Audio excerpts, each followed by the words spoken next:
Welcome to பாஸ்கீஸ் RRR. வணக்கம் sir.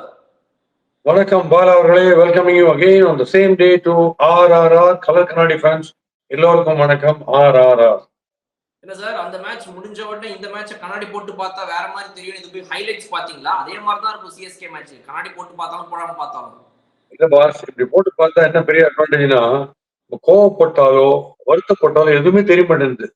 தூங்குறதுன்னு கூட தெரிய மாட்டேங்குது.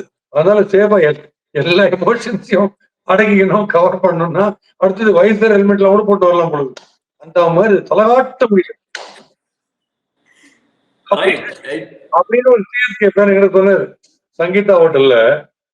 என்ன இப்படி ஆடுறாங்க, தலகாட்ட முடியும். நீங்க யார் சார் மேட்ச் பாக்குறீங்க அவ்வளவுதானே, அதுக்கு என்ன பண்ண முடியும் சார்? கண்டிப்பா அது ஒரு ஃபேன்ஸ்க்கு வந்து இன்னைக்கு சிஎஸ்கேக்கு அந்த மாதிரி இருக்கும்போது இந்த மேட்ச் இப்ப பாத்தீங்க அப்படின்னா ஈவினிங் வந்து ஒரு பஞ்சாப் கிங்ஸ் அன்பீட்டனா இருந்த டீம் இன்னைக்கு வந்து முதல் தோல்வியை சந்திச்சிருக்காங்க. அதுவும் ஆர்ஆர் கிட்ட வந்து சந்திச்சிருக்காங்க. Sanju Samson is back into the captaincy. எப்படி போகுது சார் இந்த மேட்ச் ஓவராலா? எப்படி இருந்துச்சு? இல்ல இப்போ ட்ரெண்டுக்கு நான் சொல்றேன், நம்ம வந்து திட்டம் தோத்தால ஒரு மாதிரி எல்லாம் டல்லாம் ஆரம்பம். இப்ப ஆரம்பிக்கும் போது ஆர்ஆர் வந்து இல்ல ஸ்ட்ரெயிட்டாவே லாஸ்ட் பிளேஸ் பேசினாங்க. ஃபர்ஸ்ட் 2 மேட்சஸ் ஆடும்போது ஆர்ஆர்ல இவ்வளவு தண்டமா இருக்குன்னாங்க. இன்னைக்கு லைனா வின் பண்ணிட்டு வச்சிட்டாங்க அவங்க டெரிஃபிகா. சஞ்சு சாம்சன் முதல்ல ஆள் அதெல்லாம் தெரியுமா? இன்னைக்கு பார்த்து ஆர்ஆர் வந்து இவங்களை கவுத்துட்டாங்க, டெரிஃபிகா ஆட்டாங்க. ஆர்சிபி பிரமாதமா ஆரம்பிச்சிருக்காங்க. அதே மாதிரி நமக்கு ஒன்றும் புரியவே புரியாது இது என்ன ட்ரெண்ட் எப்படி போறதுன்னு ஃபர்ஸ்ட் இப்போதைக்கு தெரியாது. அதனால கொஞ்சம் விட்டுட்டு வேடிக்கை பார்த்துட்டு நம்ம சீரியஸ் வந்து இன்டென்சிட்டி எல்லாமே பாதி டோர்னமெண்ட் பாதி ப்ரோக்ரஸ் ஆனப்புறம் காட்டுறது பெட்டர். ஏன்னா இன்னைக்கு ஒரு சோகத்தை 3:30 பார்த்தோம். இது என்னடா இப்படி இருக்கேன்னு பார்த்தா இது வேற மாதிரி சோகமா இருந்தது 7:30 மணி match. But only difference was அவங்களோட இன்டென்ட் ஃபண்டாஸ்டிக். அவங்க உதப்பட்டாங்க ரைட்டு. பட் பஞ்சாப் காமிச்ச இன்டென்ட் வந்து ரொம்ப பிடிச்சது. ஒரு சின்ன எக்ஸாம்பிள் சொல்லணும்னா, அந்த நம்ம என்னோட ஃபேவரட் இப்ப சொல்றேன் இல்லையா, அந்த பதேரா மாதிரி ஓணும்னு கேட்டே இருக்கேன்ல. பதேரா அடிக்கிற அடியில சம்டைம்ஸ் நான் ஹெல்மெட் போட்டு டிவி வழியா பந்து வருதுன்னு சொன்னேன்ல. இன்னைக்கு பாருங்க 3-4 விக்கெட்ஸ் விழுந்து ஃபர்ஸ்ட்லயே பவர் பிளேலயே. அவருடைய இன்டென்ட் எப்படி ஆடுறாரு பாருங்க, இறங்குறாரு, அடிக்கிறாரு, எப்படியாவது ட்ரை பண்ணினே இருக்காரு. மேக்ஸ்வெல் கூட ஜாயின் பண்ணும்போது பேட்டால தட்டி தட்டி தட்டி கமான் யூ கேன் டூ இட்ன்றாரு. பாடி லாங்குவேஜை பார்த்தாலே இல்ல, ஒருவேளை நச்சுனாங்கன்ற ஒரு பயம் நம்ம மட்டும் இல்ல ஆப்போனன்ஸுக்கும் இருக்கும். அது இருந்தா போறோன்றது. உதப்பட்டா யாரும் வருத்தப்பட மாட்டாங்க.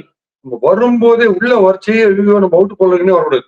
நம்ம ஆடுறதுக்கு அவுட் ரைட் போற மாதிரி வரக்கூடாது நம்ம உள்ள வரும்போது. அந்த இன்டென்ஷன் உண்மையாவே இன்னைக்கு பஞ்சாப் நல்லா காட்டினாங்க சார். என்னதான் தோத்து போயிருந்தாலுமே கூட வெற்றிக்காக அந்த வின்காக அவங்க ஆட ட்ரை பண்ணாங்கன்றது எல்லா இடத்துலயுமே தெரிஞ்சது. அன்டில் அந்த நேஹால் வதேரா அண்ட் மேக்ஸ்வெல் 2 பேரும் அவுட் ஆகுற வரைக்கும் அவங்க கிட்ட மேட்ச் இருந்துச்சு. ஏன் ஈவன் நம்ம வந்து சஷாங்க் சிங் மேலே கூட ஒரு பெரிய எதிர்பார்ப்பு. Sir coming to Shashank Singh, Ashutosh ஒரு பக்கம் வந்துட்டு பஞ்சாப் கிங்ஸ்ல இருந்து வெளியே போய் அங்கேயும் வந்து ஷைன் ஆயிட்டு இருக்காரு அந்த டீம்ல, டிசில. இந்த பக்கம் பாத்தீங்க அப்படின்னா சஷாங்க் சிங் அவரோட சேர்ந்து இவங்க 2 பேரும் தான் போன வருஷம் மொத்த பஞ்சாப் கிங்ஸையே நிமித்துனாங்க. அவர் மேல ரீடைன் பண்ணி நம்பிக்கையா வச்சிருக்காங்க இவங்க. பட் ஆனா இவங்க வாங்கின புது பிளேயர்ஸ் நிறைய பேர் பாத்தீங்க அப்படின்னா they deserve to bat higher the order. அந்த இடத்துல இருக்கிறனால சஷாங்க் சிங்க்கு இன்னுமே அந்த லோவர் த ஆர்டர்ல தான் வந்து இடம் கிடைக்குது அவருக்கு. சோ அவரை மாதிரி ஒரு ஹிட்டரை இன்னும் கொஞ்சம் யூட்டிலைஸ் வேற மாதிரி ஏதாவது பண்ணலாமா? இவங்க லைன் அப்ல ஆல்ரெடி பெரிய ஹிட்டர்ஸ்லாம் இவருக்கு மேல இருக்கிறனால ஒன்றும் பண்ண முடியாதா? என்ன ஆகுது நெஹால் ஐ மீன் சாரி இவர் சஷாங்க் சிங்க்கு கொஞ்சம் அந்த அண்டர் பெர்ஃபார்ம் பண்ற மாதிரியே இருக்குது. அசுதோஷ் கச்சா முச்சா நச்சுன்னு இருக்கும்போது இவரும் அடிச்சிருந்தாங்க, ஸ்ட்ரெயின் கம்மியா இருந்துச்சு. ஏன்னா அவர் பால் கட்சா 6 4 அடிக்கிறாரு, இவர் கட்சா இவர் அடிக்கிறாரு. அப்படி இருக்கச்சு உங்களுக்கு வந்து ஸ்ட்ரெயின் பாரம் ரொம்ப இருக்காது. இப்ப இங்க வந்து இன்னைக்கு மாதிரி மேட்ச்ல வந்து இப்ப அசுதோஷ் வரும்போது சஷாங்க் வரும்போது பயங்கர பிரச்சனையா இருக்கு. இப்போ கம்ப்ளீட்டா அந்த சைடு ஒண்ணுமே இல்லை. பத்தேரா போனப்பறம் 0 ஒண்ணுமே இல்லை. பிளஸ் இன்னைக்கு வந்து ஜோஃப்ரா ஆர்ச்சர் டெரிஃபிகா போட்டாரு. நம்ம ஹசரங்காவை அடிக்கிறது கஷ்டமா இருக்கு. அந்த மாதிரி குவாலிட்டி ஆஃப் போலிங் வந்து சுப்பீரியரா இருக்கு இன்னைக்கு. அதெல்லாம் நம்ம பார்க்கணும் எப்படி அடிக்கிறாங்கன்னு. பட் இதுல குவாலிட்டியில கொஞ்சம் டிராப் ஆச்சுன்னா கூட போலிங்க போட்டு பூந்து விளையாடுறாங்க 2 பேருமே. ஸோ அதனால டிபெண்ட்ஸ் ஆன் தி சிச்சுவேஷன். 2 பேரும் சேர்த்து அடிக்கும் போது ஸ்ட்ரெயின் கம்மியா இருக்கும். ஒருத்தருடைய ஷோல்டர்லயே ஃபுல் பேர்டன் விழுந்ததுன்னா மிஸ்டேக்ஸ் பண்ண சான்ஸ் இருக்கு. சரியா மாட்டாது, மிடில் பண்றது கஷ்டம், அவ்வளவுதான். ப்ரெஷர் ஜாஸ்தியாகிட்டே இருக்கும். ஒரு லவ்லி பீரியட் அவங்களுக்கு எதுன்னா வதேரா அண்ட் மேக்ஸ்வெல் ஆனாங்க பாத்தீங்களா, அது லவ்லி பீரியட். அண்ட் மேக்ஸ்வெலுக்கு நீங்க டெஸ்டிங்கா ஸ்லாட்ல போடாம நீங்க டெஸ்டிங்கா ஸ்பின் போட்டே இருந்தீங்கன்னா டெஸ்பரேட் அவுட் ஆயிடுவாரு. அது கரெக்டா வைட் ஆஃப் த ரீச் போய் எங்கேயோ அக்ராஸ் ஆடி விட்டுட்டாரு. அவரால் எக்ஸ்ட்ரா கவர்ஸ் 6 அடிக்க முடியும். But our across Aadi out ஆறாரு, அதெல்லாம் ஒன்றும் பண்ண முடியாது. இந்த ஒரு மேட்டர் ஆஃப் 8 ஓவர்ஸ், அந்த 8 ஓவர்ஸ்க்குள்ள பாத்தீங்கன்னா சார், அந்த 6 ஓவர் 7வது ஓவர்ல ஒரு விக்கெட் போகுது அவங்களுக்கு. இவர் நம்ம பிரப்சிம்ரன் சிங் அவுட் ஆறாரு. அந்த விக்கெட்டுக்கு அப்புறம் அந்த 4 விக்கெட் போனதுக்கு அப்புறம் 5வது விக்கெட் திரும்ப 131ல போகுது அவங்களுக்கு. மேக்ஸ்வெல் வந்து 15th ஓவர், அந்த 15th ஓவரோட லாஸ்ட் பால் அவுட் ஆறாரு. இந்த இடைப்பட்ட 8 ஓவர் கேப்லயே அவங்க ரன்ஸையும் ஆக்சலரேட் பண்ணி ஒரு 90 ரன் அதிகமா கொண்டு வந்து அந்த கோல்டன் பீரியடா அந்த இன்னிங்ஸ் அதுதான் இருந்துச்சு நீங்க சொன்ன மாதிரி. பட் அதுக்கு முன்னாடி அவுட் ஆன அந்த 4 பேருடைய விக்கெட்ஸ் நம்ம பார்த்தோம் அப்படின்னா 200 ரன்ஸ் சேஸ் பண்றோம் அப்படிங்கிற அந்த ஒரு ப்ரெஷர் அப்படின்றது அவங்க மேல இருந்துச்சுங்கிறது ரொம்ப ஈஸியா தெரிஞ்சுது. பட் அவங்க ஆல்மோஸ்ட் 10 ரன்ஸ் ஓவர் தான் அடிச்சுட்டு இருந்தாங்க. பட் அதை எல்லா பால்ஸ் மீட் பண்ண முடியல. அதுல அவுட் ஆயிட்டு இருந்தாங்க. அதுவும் ஃபர்ஸ்ட் ஓவர் உங்களுடைய மிக ஃபேவரட்டான பவுலர் ஜோஃப்ரா ஆர்ச்சர் அவருடைய ஓவர்ல 2 விக்கெட், அதுவும் கேப்டன் ஸ்ரேயஸ் ஐயர் 2 பவுண்டரிஸ் அடிச்சு வந்த உடனே ஒரு கெத்து காட்டிட்டாரு. கொஞ்சம் அவர் ஹோல்ட் பண்ணிருந்திருக்கலாம், அவர் அவசரப்பட்டார். அந்த ஃபர்ஸ்ட் ஓவர் ஆஃப் 2 விக்கெட்ஸ் பத்தி சொல்லுங்க. ஸ்ரேயஸ் ஐயர் வந்து பேக் பவுலி பவுலர், அதாவது டெம்பரமெண்ட் எவ்ரி 2 to 3 பால்ஸ் ஒரு 4 or 6 அடிச்சுனே இருக்கிற ஒரு கேரக்டர். அவருக்கு இன்னைக்கு அதே மாதிரி வந்த உடனே பிளாம்பாயன்ஸ் ஆரம்பிச்சாச்சு, 2 லவ்லி பவுண்டரிஸ் அடிச்சாச்சு. லாஸ்ட் ஓவர் மாதிரி ஆட்டார் ஃபர்ஸ்ட் ஓவர் திடீர்னு. எதுக்கு இந்த ரஷ் ஆஃப் பிளட்னு எனக்கு புரியல. அவருக்கு நல்லா தெரியும், அவர் ஸ்டே பண்ணா ஸ்கோர் மவுண்ட் ஆகினே இருக்கும். அவர் ரொம்ப ரொம்ப ராங்கான ஒரு ஸ்ட்ரோக் கொண்டாண்டார், அதுல பாதி போச்சு. ஜோஃப்ரா 2 விக்கெட் எடுத்த உடனே கொஞ்சம் பாதி மேட்ச் போன மாதிரி நினைச்சிட்டாங்க. அது ஸ்பிளண்டா போட்டார் இல்ல, அந்த ஆர்யாவா அவரை ஃபர்ஸ்ட் எடுத்தாரு.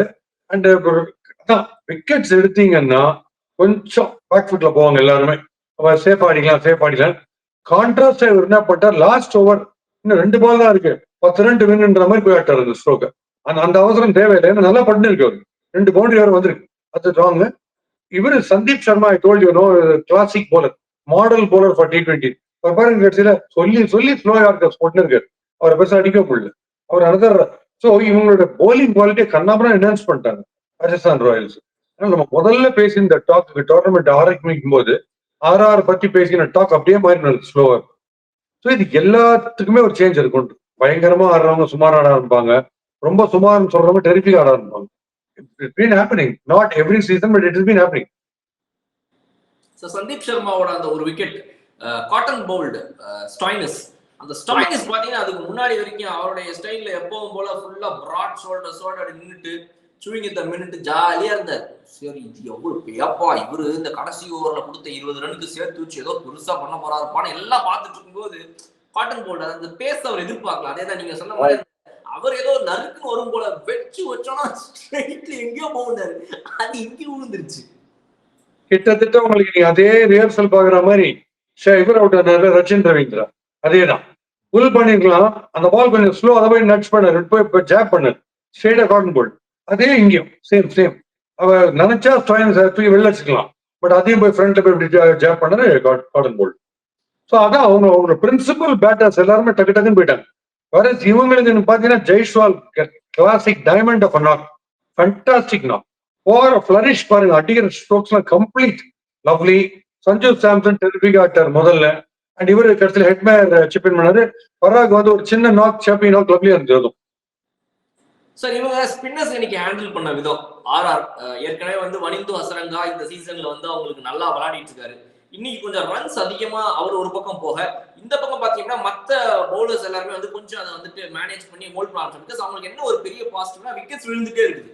ஸோ அந்த நெஹேல் வதேரா அண்ட் கிளென் மேக்ஸ்வெல் பீரியடை தவிர்த்து அவங்களுக்கு விக்கெட்ஸ் இந்த பக்கம் அந்த பக்கம் ஃபுல்லா வந்துட்டே இருக்கும்போது அவங்களுக்கு பிரச்சனை இல்லை. ஸோ ரன்ஸ் போனாலும் பெரிய ப்ராப்ளம் இல்லாம இருந்துச்சு. ஸோ அதுல முக்கியமா பாத்தீங்க அப்படின்னா நம்மளுடைய இவரு நெஹல் வதேராவோட விக்கெட்டும் கிளென் மேக்ஸ்வெலோட விக்கெட்டும் அவங்க செட் பேட்ஸ்மேனா இருக்கும்போது அவங்க எப்படி அவுட் ஆகியாவும் இவங்க பிளான போட்டாங்க. உங்க 2 பேர்ட்ட தான்ப்பா வேலை, எப்பா தீக்ஷனா நீ என்ன வேணா பண்ணு, எதையாவது ஒண்ணு பண்ணி இவங்கள ஒருத்தவங்க அவுட் ஆக்கி வனிந்து ஹசரங்கா உன்னோட வேலையை தான். ஆனா அவங்க 2 பேரும் ரொம்ப கரெக்டா பண்ணாங்க சார். இவர் ஒருத்தரோட விக்கெட் எடுத்துட்டாரு, அவர் ஒருத்தரோட விக்கெட் எடுத்தாரு, மேட்ச் அங்கேயே முடிஞ்சு போச்சு அவங்களுக்கு. சோ இந்த 2 பவுலர்ஸ் ரொம்ப குரூஷியல். அதுவும் தீக்ஷனா வந்து இன்னைக்கு ரொம்ப எக்கனாமிக்கலாவும் போட்டிருந்தாரு. At the end of 4 overs அவர் வந்து ஒரு 26 ரன் கொடுத்து 2 விக்கெட் எடுத்துட்டாரு குரூஷியலா. சோ அந்த spinners played a very major role. 3 wicket. கேகேஆருக்கு வந்து சுனில் நரேன் அண்ட் வருண் சக்கரவர்த்தி அமைஞ்சதோ டெஸ்ட் ஸ்பின்னர்ஸ்ல, இவங்க 2 பேரும் கொஞ்சம் புரியாத மாதிரி போடுற ஒரு leg and off spin combination இந்த நம்ம தீக்ஷனா அண்ட் ஹசரங்கா. நீ நல்ல அந்த புஷ்பா பண்ணுவார் நினைச்சேன், அவர் பண்ணல. அப்படி பண்ணி பண்ணி அவருக்கு தாடி எல்லாம் கம்ப்ளீட்டா போயிருது, ஷேவ் பண்ணிடுறாங்க. ஆனா இந்த 2 பேரையும் மீதி ஸ்பின்னர்ஸ் மாதிரி கால ஃப்ரண்ட்ல வச்சோடனே கரெக்டா மிடில் அடிக்க முடியாது. இந்த 2 ஸ்பின்னர்ஸ்ல அந்த ஆர்ட் இருக்கு. அதுலதான் 2 பேரும் எடுத்தாங்க. அவங்கள ரொம்ப பெருசா அடிக்க முடியல பாருங்க. டெஸ்பரேட்டா தான் சுத்துறாங்க அடிக்கிறதுக்கு. சோ அது ஒரு பெரிய பிளஸ் ஆயிடுச்சு. கிட்டத்தட்ட கேகேஆர் டைம்ல இவங்க 2 லங்கன் போலர்ஸ் வந்திருக்காங்க. 2 பேரும் ஐடென்டிக்கல் டைப். T20க்கு பெஸ்ட் மாடல் போலர்ஸ் 2 பேரும் வந்தாங்க. சோ ஸ்லோலி ஆர்ஆருடைய போலிங் ஜோஃப்ரா ஆர்ச்சர் தன்னுடைய டோனர் லிஸ்ட் ஃபார்முக்கு வரலன்னா கரெக்டா போட ஆரம்பிச்சோம்னா எக்ஸ்ட்ராடனரியா இருக்கும் ஒரு 16 ஓவர். சந்தீப் சர்மா டெரிபிகா போற 2 Lankan bowlers plus Jofra Archer. So அது மாதிரி போலிங் வந்து பயங்கர அப்ல வந்துருக்கு இப்போ. அதே மாதிரி அவங்க பேட்டிங்கும் இன்னைக்கு வந்துட்டு யஷஸ்வி ஜெய்ஸ்வால் அடிச்ச அடி ஒவ்வொன்றும் சார், என்னது இது யஷஸ்வி ஜெய்ஸ்வாலா இல்ல வேற ஏதாவது ஜெய்ஸ்வாலாங்கிற மாதிரி என்ன அடி சார் ஒவ்வொன்றும். அதாவது வந்து அவர் வந்து எப்பவுமே நீங்க சொல்ற மாதிரி இந்த ஸ்டைலிஷா ஃபிளம்பாயண்டா ஷாட்ஸ்க்கு டிரைவ்க்கு போற ஆளு இன்னைக்கு வந்து ஹிட்டுக்கு போறாரு. ஃபுல்லா பவர்ஃபுல் ஹிட்ஸ்க்கு வந்து இன்னைக்கு வச்சு நின்று நடந்து அடிக்கிறாரு இன்னைக்கு. அது வந்து ரொம்ப டிஃபரெண்டா இருந்துச்சு யஷஸ்வி ஜெய்ஸ்வால் இந்த மாதிரி பாக்குறதுக்கு இன்னைக்கு. ஆமா, and most of the bowlers வாரி வாங்கிட்டாங்க அவங்க ட்ரெயில. ஃபர்கூசன் 2 விக்கெட் எடுத்தாரு. But most of the bowlers வாங்கிட்டாங்க. ஒரு சின்ன மிஸ்டேக் அவங்க பண்ணாங்க. என்னன்னா மேக்ஸ்வெல் 1 ஓவர் தான் கொடுத்தாங்க, 6 ரன் தான் கொடுத்தாரு. அதுக்கு மேக்ஸ்வெல் இன்னும் ட்ரை பண்ணலான்ற இது இன்டெலிஜென்ட் போலர். அவர் நீங்க அவ்வளவு இஷ்டத்தை அடிக்க முடியாது. ஏன்னா அதான் சொன்னேன், உடம்பு கிடம்புலாம் பயங்கரமா வழி வர பந்து நேரம் போகும். அவர் ஆக்சுவலா நேரம் அவர் தான், அஷிஷ் நேரம் அவர் தான், நேரம் போடுவார் பந்து. ஆனா எல்லாரும் டேர்னுக்கு ஆடி அவுட் ஆயிடுவாங்க. அதுல இப்ப எனக்கு இதுல வேற ஒரு பிளேயர் சொன்னாங்க, சிஎஸ்கே யாரோ ஆயுஷ் மாத்திரேன்னாங்க. பேர்லயே மாத்திரேன்னு இருக்கு, வந்து ஏதாவது மாத்திரா நல்லா இருக்கும்.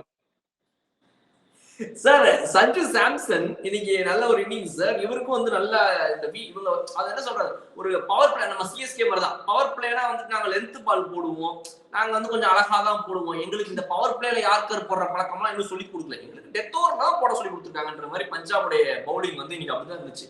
சோ அதனால ஹர்ஷ்தீப் சிங்கை போட்டு அடிச்சு உரிச்ச உரியா இருக்கட்டும், இல்ல மார்க்கோ யான்சனா இருக்கட்டும். மார்க்கோ யான்சன் ஆக்சுவலா எஸ்ஆர்எஸ் இருக்கும்போது பவர் பிளே ரொம்ப சூப்பரா போடுவார் சார். இந்த டீம்ல பாத்தீங்கன்னா இதுக்கு முன்னாடி விளையாடிய மேட்சஸும் சரி இப்போ சரி கொஞ்சம் ஹையர் எக்கனாமிக்கல் சைட்ல இருக்கிறாரு மார்க்கோ யான்சன். என்ன காரணமா இருக்கும்னு நினைக்கிறீங்க மார்க்கோ யான்சனோட பவுலிங்க நீங்க அப்சர்வ் பண்ணுவீங்க இந்த சீசன்ல? மார்க்கோ யான்சன் அண்ட் நாட் இந்த சீசன்ல சொல்ல, நம்ம ஹேசலோட சொல்றேன். அவங்க 2 பேருமே வந்து கொஞ்சம் வெயிட் பண்ணிட்டு அப்படி போட்ட டைப். 2 பேரும் ஷெமட்டாலு. 2 பேருக்குமே ஸ்பாஞ்சி பவுன்ஸ் பிச்சில் இருக்குன்னு வச்சுங்க, ரொம்ப கஷ்டம் ஆடுறது. பட் ரொம்ப குவிக்கா பால் வருதுன்னா வாரி வாங்கிடும் 2 பேரும் தான். அதனால இன்னைக்கு வந்து coming on to the bat. ஆனா எல்லாரும் இருக்கிற அத்தனை ஸ்ட்ரோக் மேக்கர்ஸ், அந்த முதல் 3 ஸ்ட்ரோக் மேக்கர்ஸும் off the hips, off the toes, ஃப்ரண்ட்ல வச்சு அடி செம்மட்டி அடிக்கிறோம். சென்ஸ் ஆஃப் டைமிங் எல்லாருக்குமே சூப்பர். பராகா இருக்கட்டும், இவங்களா இருக்கட்டும். ஸோ அதுல கரெக்டா மாட்டினாரு. கொஞ்சம் பிச்சு வந்து ஹோல்ட் ஆகி வருதுன்னா யான்சன் அந்த ஐடி வர்றது கஷ்டம். டாக்கிங் அபவுட் பராக் சார், அவர் வந்து இன்னைக்கு ஒரு நல்ல கன்வர்ஷன் காட்டினார் டுவர்ட்ஸ் எண்ட். பிகாஸ் ஸ்டார்டிங்ல வந்து ஒரு ரன் பால் தான் ஆட்டிருந்தார், ஒரு 10-15 பால் வரைக்கும். அவர் அது வந்து அதர் எண்ட்ல இருக்கிற பேட்ஸ்மேனுக்கு சப்போர்ட்டே இல்லாம இருந்துச்சு அவரோடது. பட் அதுக்கப்புறம் பாத்தீங்க அப்படின்னா வந்து அதர் எண்ட்ல இருக்கிற பேட்ஸ்மேன் அவுட் ஆக ஆரம்பிச்சதுக்கப்புறமா ரெஸ்பான்சிபிலிட்டி எடுத்துக்கிட்டு அவர் அடிக்க ஆரம்பிச்சார். So towards the end not out பேட்ஸ்மேனா வந்து நல்லா இருந்தாரு. அவர் ஒரு 3 6 எல்லாம் போட்டு நல்லா ஆடினார் இன்னைக்கு ரியான் பராக் அப்படின்னு. ஸோ அவரு அதுதான், அவர் வந்து அந்த கேப்டன்சி போனோடனே நல்ல மூளை வர ஆரம்பிச்சிட்டாரு பேட்டிங்ல. அந்த கேப்டன்சியை கொடுத்தீங்கன்னா தான் திடீர்னு அம்பையர் அந்த எண்டு போட சொல்லிட்டு இந்த அம்பையர்கிட்ட இந்த எண்டு போட சொல்லிட்டு எல்லாரும் கொடுத்து ஏதோ ஒரு கவர்மெண்ட் பண்ணுவார். தானே ஃபர்ஸ்ட் வருது பேட்டிங்கு, தானே முதல்ல போலிங் போறது, அந்த தமாஷா பண்ணுவாரு. அதுதான் அது ரொம்ப ரெஸ்பான்சிபிலிட்டி இல்லைன்னா உங்களுக்கு பேட்டிங் ஃப்ரீயா வந்துடும். இது வந்து பேச்சுலர் கல்யாணம் பண்ணிக்கிற மாதிரி தான். இந்த கேப்டன்சி பட்டன் எக்ஸ்ட்ரா வருதுன்றது. நீங்க ஃபுல் ஃப்ரீயா வந்தோம்னா வெறும் பேட்டர் வெறும் போலர் ஆனீங்கன்னா இந்த ரெஸ்பான்சிபிலிட்டி கிடையாது. அதுவும் போலர் வந்து கேப்டன் வந்து ரொம்ப கஷ்டம். என்னன்னா கமெண்ட்ஸ் மாதிரி ஒருத்தர் வந்து ஒரு போலிங் போடுறாரு, அவர் பால்ல 2 6 3 4 போயிடுச்சு வச்சுக்கோ, இரிட்டேட்டடா ஃப்ரஸ்ட்ரேட்டடா இருக்கும். அந்த சமயத்துல இன்னொரு எண்ட்ல போயிட்டு போலருக்கு அட்வைஸ் பண்ணி ஃபீல்ட வேற செட் பண்ணும். யோசிச்சு பாருங்க. அதனாலதான் பேட்ஸ்மேன் வந்து இருந்திருந்து பெட்டர் கேப்டனா இருக்கிறது. இந்த டென்ஷன் கிடையாது. அவருக்கு ஒரே டென்ஷன், தனியா பேட்டிங் ஆடும்போது இண்டிவிஜுவல் தான். ஒரு டீமை கவனிக்க வேண்டிய ஒரு டென்ஷன் அது போலர் கேப்டனா இருக்கும்போது அது இல்ல இப்ப பாருங்க சார். இன்னைக்கு ஒரு நல்ல கேட்ச் வந்துச்சு அந்த இடத்துல. பராக் பாத்தீங்க அப்படின்னா திரும்ப கேப்டன் மைண்ட் இழுத்துட்டாரா என்னன்னு தெரியல, நீங்க தான் சொல்லணும். ஏன்னா இங்க கேட்ச் வந்தப்ப விட்டாரு. அவர் வந்து அவரும் இன்னொரு ஃபீல்டர் த்ரூட், இவர் யாரு இன்னொரு ஃபீல்டரோட சேர்த்து 2 பேரும் சேர்ந்து அந்த இடத்துல கேட்ச பிடிக்க போகும்போது 2 பேரும் சேர்ந்து விட்டாங்க, கால் கொடுக்காம. இல்லைன்னா அது இன்னும் காஸ்ட்லியா போயிருந்திருக்கும். அதுக்கப்புறமா அவங்க அடிக்க ஆரம்பிச்சாங்க. பட் உடனடியே அவர் வந்து அந்த விக்கெட்டை கொடுத்துட்டாரு. பிரப் சிம்ரனுக்கு என்னன்னா, இங்க பாருங்க, நீங்க ஒண்ணு எங்களுக்கு விக்கெட்டை விட்டு கொடுத்து பாவம் பார்த்து அதுல நாங்க ஒண்ணும் வாழணும்னு அவசியம் கிடையாது. நாங்க அந்த விக்கெட்டை கொடுத்துட போறோம் சொல்லி அதுக்கப்புறம் உடனே கொடுத்துட்டாரு அந்த விக்கெட்டை திரும்பவும். ஹை கேட்ச்ல மட்டும் மூணு விஷயம் இருக்கு. இப்போ காமனா 2 பேருக்கு நடுவில் வருதுன்னு வச்சுக்கோ. சப்போஸ் கீப்பருக்கும் ஒருத்தருக்கும் வந்ததுன்னா எப்பயுமே கீப்பர் கிட்ட கொடுத்துருவாங்க ஃபர்ஸ்ட் ப்ரையாரிட்டி. கிளவுஸ் பெருசு, ஏன்னா பாப்பாறதுக்கு சான்ஸ் கம்மி, ஒட்டிக்கும் பால். ஸோ கீப்பர் தான் ஃபர்ஸ்ட் ப்ரையாரிட்டி. பட் 2 பேருக்கு ஈக்குவலா சான்சஸ் இருக்கு ஒரு பாலை கேட்ச் பிடிக்கிறதுக்குன்றச்சே, யாராவது ஒருத்தர் லேவ் இட் இட்ஸ் மைன்னு சொல்லணும். சொல்ல உடனே இன்னொருத்தர் நிக்கணும். இதை கரெக்டா ஃபாலோ அடியர் பண்ணாங்கன்னா அந்த கேட்ச பிடிக்கலாம். சில பேர் என்ன பண்ணுவாங்க, ஒண்ணுமே சொல்லாம கிட்ட வந்துட்டு ஒருத்தர் கேட்ச் பிடிக்கும் போது அவர் கிட்ட வந்து புசு புசு மூச்சு விடுவாங்க. அந்த டென்ஷன்லயும் இதான் ஆச்சு நீங்க ஜுரேலுக்கு. இவர் கிட்டக்க வராம இருந்த உடனே பந்துல இருந்து கான்சன்ட்ரேஷன் யார் பக்கத்துல இருக்கான்றதுல போயிடும். அந்த ஒரு செகண்ட் போர் ஹைலைட் கொஞ்சம் மாறிச்சுன்னா ஓர். அதுதான் சுனில் நாராயண் நீங்க பாத்தீங்கன்னா கிளீனா ஸ்டே பண்ணு, நார்மலாவே கேட்ச்ல இந்த வகையை ஸ்டே பண்ணுவாரு. இன்னொருத்தர்லாம் வராது தெரிஞ்சா ஃப்ரீஸ் ஆகி நின்றுவாரு. அதனால உங்க நிழல் கூட அந்த பக்கமும் உங்க மூச்சு கூட அந்த பக்கம் பற்றக்கூடாது. இன்னொருத்தர் ட்ரை பண்றாங்கன்னா சேஃபஸ்ட் அப்படிதான். அண்ட் இன்னொரு விஷயம், இப்போ 2 பேருக்கு மத்தியில இப்படி ஒரு கேட்ச் வரும்போது ஒருத்தருக்கு ஸ்ட்ரெயிட்டா ஃப்ரண்ட்ல வர மாதிரி, இன்னொருத்தருக்கு சைட்லயோ பேக்ல வர மாதிரி இருந்தா யாருக்கு ஃப்ரண்ட்ல இருக்க மாதிரி இருக்கும் அவங்க ப்ரையாரிட்டி எடுத்துக்கிறது பெட்டர். ஸோ அவங்களுக்கு விசிபிலிட்டி இன்னும் பெட்டர் அந்த கேட்சுக்கு. ஸோ இதெல்லாம் கோச்சஸ் சொல்லி ஃபீல்டிங் ப்ராக்டிஸ்லயே வரும். ஃபீல்டிங் ப்ராக்டிஸ்ல இப்போ எங்களோட கேம்ப்ஸ்ல வந்து ஒரு 6 பேர் இல்ல 10 பேரை நிக்க வச்சுட்டு முதுகு பக்கத்துல பின்னாடி வந்து பேட்டர் கேட்ச் கொடுக்குற கோச் வந்து நிப்பாரு. எல்லாருக்கும் பேர் இருக்குல்ல, திடீர்னு பரத் அப்படின்னு வச்சாருன்னா அந்த பரத் டக்குன்னு திரும்பி பிடிக்கணும். டக்குன்னு திரும்பும் போது தெரியும் பால் எங்க வந்துட்டு இருக்கேன். ஸோ இந்த நான் சொல்றது 30-40 வருஷத்துக்கு முன்னாடி யோசிச்சு பாருங்க. இப்ப இருக்கிற அட்வான்ஸ்மெண்ட்ல அப்டேட் பண்ணி என்னெல்லாம் பண்ணிட்டு இருப்பாங்க இப்போ வந்து. ஸோ இந்த மாதிரி சடன் காட் அன்அவேர்ஸ்ன்றாங்கல்ல, அந்த மாதிரி கேட்ச் ப்ராக்டிஸ் செஷன் வந்து டெரிஃபிக்கா இருக்கும். அப்படி பண்ணி ப்ராக்டிஸ் பண்ணணும், வேற வழி கிடையாது. சார், யுஸ்வேந்திர சஹால் அவருடைய பெஸ்ட் ஆஃப் த ஃபார்ம்ல இல்லைன்னு நம்மளும் அடுத்தடுத்த மேட்ச் பேசிட்டே வந்துட்டு இருக்கிறோம். அவங்க ஜெயிச்சிட்டு இருக்கும்போது கூட அதை பத்தி பெருசா ஒன்றும் தெரியல. பட் இன்னைக்கு பஞ்சாப் கிங்ஸோட தோல்வியில அவங்களுடைய பவுலிங் ஒரு மிகப்பெரிய ஃபெயிலியர்ன்றதை நம்மளால ஈஸியா பார்க்க முடிஞ்சது. அதுல யுஸ்வேந்திர சஹால் ஸ்டாண்ட் அவுட்டா நிக்கிற ஒருத்தர். மொத்த டீமே ஆர்சிபில வந்துட்டு ஆப்போசிட் டீமுக்காக பவுலிங் போடும்போது இவர் ஒருத்தர் மட்டும் சொந்த டீமுக்காக பவுலிங் போடுற ஒரு ஆள் ஆர்சிபில. அப்படிப்பட்ட இவர் வந்துட்டு ஆர்ஆர்ல இருந்து வெளியே வந்து இந்த டீம்ல ஒன்றும் பெருசா பெர்ஃபார்ம் பண்ற மாதிரியே தெரியலையே, என்ன நடக்குது? It's all about the personal stories and also about staying away from international cricket. இதெல்லாம் மைண்ட்ல அவர் கொஞ்சம் இன்னும் அவர் இதுக்குள்ள டோட்டலா வரலன்னு நினைக்கிறீங்களா? அவங்கள மாதிரி fighters like Hardik Pandya, Chahal and Bishnoi மாதிரி பீப்புள்லாம், சூரியகுமார் யாதவ் மாதிரிலாம் என்ன பர்சனல் ஸ்ட்ரகிள்லாம் வீட்டுல இருந்து எங்கேயான பர்சனல் சைட்ல பிரச்சனைகள் இருந்தா கூட அதெல்லாம் டோட்டலா கைட்டு வச்சு கம்பார்ட்மெண்ட்லைஸ் பண்ணி மேட்ச்ல வந்து கலக்கல ஆடுறவங்க தான். And Chahal being a chess player should be a very good thinker. அதனால எனக்கு அதுல ஒன்றும் டவுட்டே கிடையாது. அதெல்லாம் பர்சனல் சைடு. ஒரே விஷயம் வந்து ரிதம் வந்து லெக் ஸ்பின் ரொம்ப கஷ்டம். நீ ஒரு குழந்தைகிட்ட பாலை கொடுத்தீங்கன்னா இப்படிதான் போடும். ஓகே, ஒரு குழந்தைகிட்ட பால் இப்படி கொடுத்தீங்கன்னா இப்படி போடும். எந்த குழந்தையும் இப்படி போடுது பாலை கொடுக்கும் போது. ஸோ விச் இஸ் டஃப், மைண்ட்ல அது வராது. So it's rare are to bowl like this. அப்படி போடுற லெக் ஸ்பின் வந்து லெங்க்ல உழுறது ரொம்ப ரொம்ப கஷ்டம். ஒரு ஷேன்வான் மாதிரி ஒரு லெக் ஸ்பின்னருக்கே பயங்கரமா ப்ராக்டிஸ் பண்ணணும் அக்யூரசிக்கு. அப்படி இருக்கும்போது டாப் பால் லைம்லைட்ல இருந்துட்டு ரெகுலர் மெயின் போலராகவே இருந்துட்டு கொஞ்ச நாள் கன்சிடர் பண்ணல அப்படிங்கிறச்சு என்ன ஆகும், ஸ்லைட்டா மென்டலி கொஞ்சம் கான்பிடன்ஸ் போகும். இருந்தாலும் திருப்பி வரதுக்கு இந்த ரெகுலர் ரிதம்ல போட்டுன்னு ரெகுலரா விக்கெட் எடுத்துட்டு பவர் பிளேல நினைச்சா போடுறது, ஸ்லாக்ல 18th 19th ஓவர் நினைச்சா போடுறது, கண்டெயின் பண்றது, விக்கெட் எடுக்கிறதுன்ற ஒரு ட்ரெண்ட் இருக்கு. அதுல கொஞ்சம் ஒரு பிரேக் வந்ததுன்னா இந்த லெக் ஸ்பின் ரொம்ப ரொம்ப கஷ்டமா இருக்கும். ஏன்னா பேசிக் ஆர்ச்சே ரொம்ப கஷ்டம் கரெக்டா போடுறது. ஒரு நினைச்ச இடத்துல போடுறது ரொம்ப கஷ்டம். ஏன்னா ரிஸ்ட வளைச்சு போடுறீங்க. அதுல இப்படி ஒரு கேப் இருந்ததுன்னா இதெல்லாம் these are things that weighing. இப்ப ஏதாவது ஒரு மேட்ச் வந்து பவர் பிளேல 2 விக்கெட்டோ 3 விக்கெட் எடுத்து மேட்சை மாத்தினார்னா அன்னி கம்ப்ளீட்டா குவாலிட்டி வந்து தெரிஞ்சு பிடிச்சி பேக். அதனால இது கிரேட் ஃபைட்டர். அவரெல்லாம் வந்துருவாருன்னு எனக்கு தோணுது. லைனர் லென்த் பொறுத்த வரைக்கும் கூட அவர் யூஸ்வலா போடுற மாதிரி எனக்கு தெரியும் சார். பிகாஸ் முன்னாடி அவர் பாத்தீங்கன்னா டாஸ் பண்றது அதிகமா பண்ண மாட்டாரு. அப்படியே பண்ணாலும் அது கண்டிப்பா விக்கெட்டா மாறிடுவார். அது எந்த நேரத்துல டாஸ் பண்ணணும்னு பார்த்து ஒரு பேட்ஸ்மேன் இவர் கண்டிப்பா நம்மள ஸ்வீப் பண்ணுவாரு, இல்ல கண்டிப்பா நம்மள இங்க அடிக்க பாப்பாரு, இறங்கி வர மாட்டாருன்னு தெரிஞ்சுதான் அவர் பண்ணுவாரு. பட் இன்னைக்கு அவரோட லைன் அண்ட் லென்த் எல்லாமே வேரியேஷன் பார்க்கும்போது எனக்கு அது பழைய இது மாதிரி தெரியல. ஆமா, அன்னைக்கு for example Rashid Khan Livingstone அடியில நான் உங்களுக்கு சொன்னேன். ரஷீத் கானுடைய நார்மல் ரிதமே ரஷீத் கானே காணும். நீ எங்கேயோ வந்து அம்பையர் பின்னால ஒரு பால போடுறாரு, அதெல்லாம் சான்ஸே இல்லை. ஃபிளைட் பண்றவங்க தான் அதை பண்ணுவாங்க. ஃபாஸ்டிச்சா போடுறவங்க அதை பண்ண மாட்டாங்க. அவர் அவுட் சைட் லெக் ஸ்டம்ப் போடுறது, ஸ்ட்ரே ஆடுறது எங்கேயோ. இன்னைக்கு இன்னொரு பாத்தீங்கன்னா திடீர்னு நார்மல் ஸ்டாண்டர்டே இல்லை. அது மாதிரி ஹேப்பன்ஸ். அந்த பேசிக்கா அந்த art it self is difficult. ஒரு ஆஃப் ஸ்பின்னருக்கு வந்து அஸ்வினுக்கு ரொம்ப ரேர். அதுல வந்து ரொம்ப ரேர் எக்ஸெப்ஷன் பாத்தீங்கன்னா ஷேன்வான் மாதிரி. ஷேன்வானோட அக்யூரசி இருக்கு, அது சான்ஸே கிடையாது. ஒரு 5 ஓவர்ஸ்ல 64 நோலா இருப்பாங்க. அவர்கிட்ட பால கொடுத்தீங்கன்னா 4 ஃபீல்டரை கெட்ட வச்சு வந்து அப்படின்னாருன்னா கரெக்டா அப்படியே காயின் வச்ச மாதிரி ஜடேஜா போடுற மாதிரி போடுது, அக்சர் பட்டேல் போடுற மாதிரி போடுது. அது வந்து ரொம்ப ரேரஸ்ட் ஒரு லெக் ஸ்பின்னர்ல அவ்வளவு பர்ஃபெக்டா போடுறது. So before we end today's video, sir, ஒரு ஃபைனல் தாட் அபவுட் பிபிகேஎஸ் உடைய பவுலிங் எஃபர்ட் ஓவரால். அடுத்தடுத்த மேட்சஸ்ல வந்து அவங்களுக்கு இருக்கிற ஆப்ஷன்ஸ் ரொம்ப கம்மி தான். போன வருஷம் மாதிரி ஹர்ஷ்தீப் சிங் உடைய பெஸ்ட்ல அவர் இன்னும் வரல இந்த வருஷம். கண்ட்ரிஸா பார்த்து ஓவர் அதர் மேட்சஸ்ல. இன்னொன்னு மார்க்கஸ் ஸ்டாய்னிஸ் அவங்களுடைய பிரைம் பவுலர்லாம் கிடையாது. அவர் வந்து எப்பயாவது ஒரு ஓவர் போடலாம், அந்த மாதிரி ஒரு பவுலர். அவருக்கே நீங்க வந்து நீங்க 4 ஓவர் கோட்டாவை போடணும்ன்ற நிலைமை வந்துருச்சு. காரணம் ஒரு சைடு பாத்தீங்க அப்படின்னா வந்துட்டு அவங்க கிட்ட வேற ஆப்ஷன்ஸ் இல்ல. இன்னொரு சைடு வந்து லாஸ்ட் ஓவர் அவர் போட வேண்டிய நிலைமை வந்துருச்சு. அதுதான் பிரச்சனை. 20 ரன்ஸ் ஈஸியா கொடுத்தாரு, அவருடைய பேஸ்க்கு அடிச்சுட்டாங்க. So Punjab Kings how they will work out, because பாண்டிங்குமே ஒரு மிகப்பெரிய ஆள் இருக்காரு. உங்க ஸ்டைல்ல சொல்லணும் அப்படின்னா பேட்டிங்க்கு, ஃபீல்டிங்க்கு, நடக்கிறதுக்கு, ஓடுறதுக்கு எல்லாத்துக்கும் கோச் இருக்காங்க. எப்படி திரும்ப அதை கடந்து வருவாங்க பஞ்சாப்? இதுல வந்து கன்சிஸ்டன்சின்றது தேடி தேடி பார்க்கும்போது பும்ரா மாதிரி ஒருத்தர், அவர் ஒரு மேட்ச் அடிச்சிட்டாங்கன்னா அது ரொம்ப ரேர். 100 மேட்ச்ல ஒரு மேட்ச் அடிப்பாங்க. ஸோ அந்த டைப். ஸோ அந்த மாதிரி நம்ம ரொம்ப கிடையாது. இப்போ ஓரளவுக்கு ராணா ப்ரொடியூஸா பண்ணுவாரு.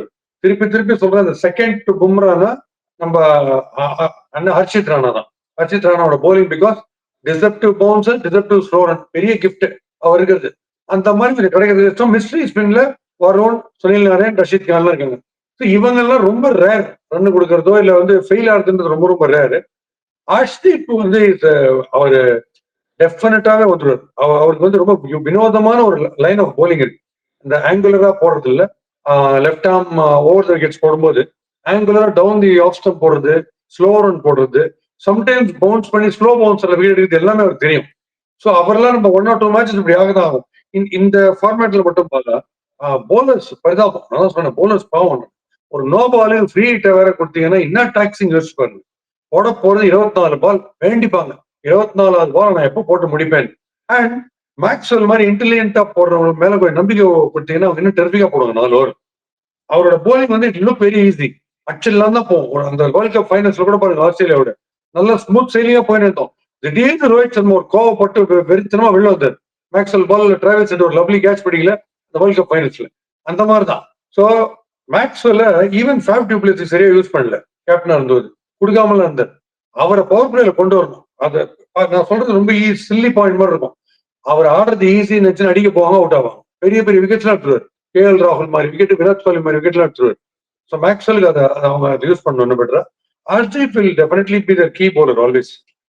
பட் நீங்க சொல்ற மாதிரி ஓவரால் ஸ்ட்ரென்த் போலி அவனுக்கு ரொம்ப பெருசு கிடையாது. அவன் பேட்டிங் எக்ஸ்ட்ராடனரி பேட்டிங் அவனுக்கு.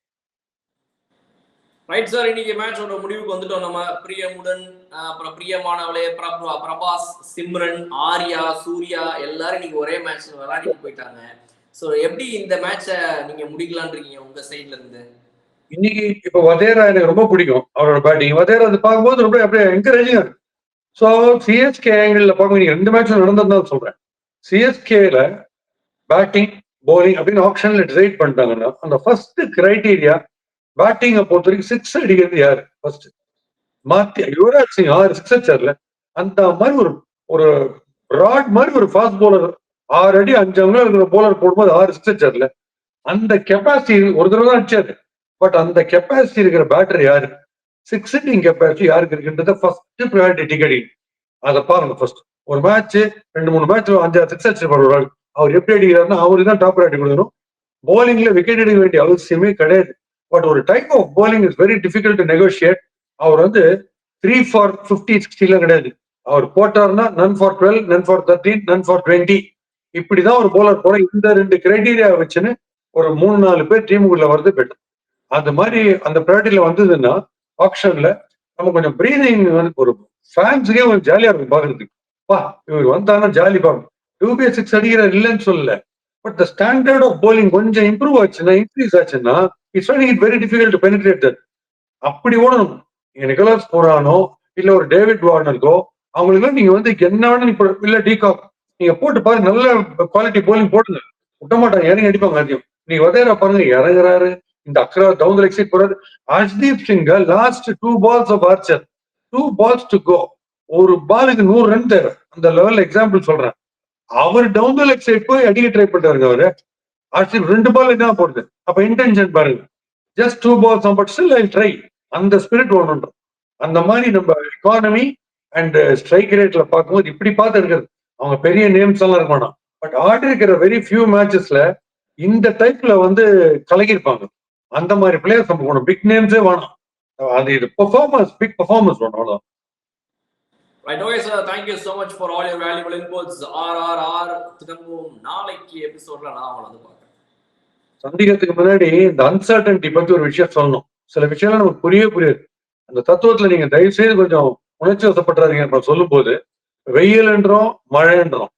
வெயில் டே டைம்ல மட்டும்தான் வருது. பட் மழைன்றது டெய்லி வரும், நைட்லயும் வரும். இதுக்கு யாராலுமே எக்ஸ்பிளேஷன் கொடுக்க முடியாது. யார் ஜெயிப்பாங்க, எப்ப ஜெயிப்பாங்க, என்ன ஆகும் தெரியவே தெரியாது. Right, thank you sir. இந்த மழை வந்து ராப்பகலா எப்ப வேணாலும் பெய்யட்டும். கொஞ்சம் நல்ல மழையா நல்லதா பெய்யற மாதிரி இருந்தா சந்தோஷமா இருக்கும் எனக்கும். அது சிஎஸ்கே ரசிகர்களுக்கும் சந்தோஷமா இருக்கும்.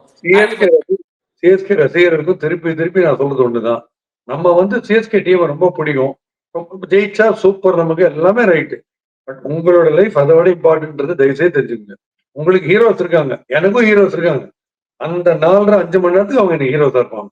அது முடிஞ்சதும் நான் எனக்கு ஹீரோட்டு தான் நான் போவேன். நீங்களும் அப்படி போகணுன்னு தான் நான் எதிர்பார்க்கிறேன். ஏன்னா நாளைக்கு நீங்க சிஎஸ்கேல ஹீரோவா வரணும். அதுக்கு நீங்க டைம் டிவோட் பண்ணணுன்றது என்னுடைய எண்ணம்.